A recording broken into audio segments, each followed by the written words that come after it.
আমরা সকলে খেয়ালে থাকবেন। আজকের অনুষ্ঠান আমাদের মায়ের সমতুল্য দেশনেত্রী বেগম খালেদা জিয়ার দোয়া অনুষ্ঠান। প্রত্যেকে জিনিসটা খেয়াল রাখবেন।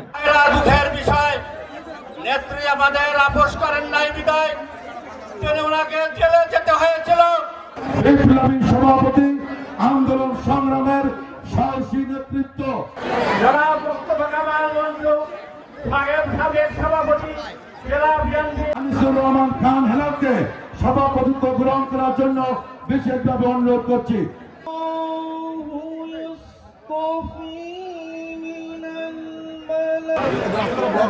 লালচিটি উপজেলার বিভিন্ন স্তরে বিএনপির সম্মানিত নেতৃবৃন্দ, পৌরসভার নেতৃবৃন্দ, অঙ্গ সংগঠনের নেতৃবৃন্দ, জেলা কমিটির নেতৃবৃন্দ, কেন্দ্রীয় নেতৃবৃন্দ, আসসালামু আলাইকুম। একটু সামনে আমরা আগাই বসে, একটু সামনে সবাইকে একদম সাইলেন্ট, সবাই একদম চুপ, সবাই একদম চুপ।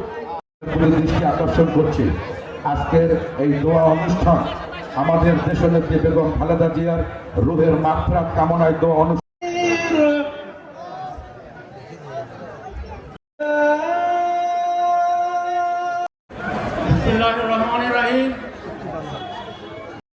দুইটি বছর লাখ হাজার কোটি কোটি মানুষের শ্রদ্ধায় সিক্ত বেগম খালেদা জিয়া রাসূলুল্লাহর শাফায়াতে একটু বসাই দেন, বাদামের রাস্তার মাঝে দাঁড়ানো যাবে না। প্রিয় ভাইরা, আপনারা জানেন শীতের বেলা অনেক একটা সংক্ষিপ্ত সময়, আসরের পর মাগরিবের মধ্যে আমাদের আলোচনা। দৃষ্টি আকর্ষণ করছি ভলান্টিয়ার এবং নেতা কর্মীদের প্রতি দৃষ্টি আকর্ষণ করছি একদম সাইলেন্ট। জাতীয়তাবাদী দল বিএনপির কেন্দ্রীয় নির্বাহী কমিটির বিপ্লবী ধর্ম বিষয়ক সম্পাদক বারবার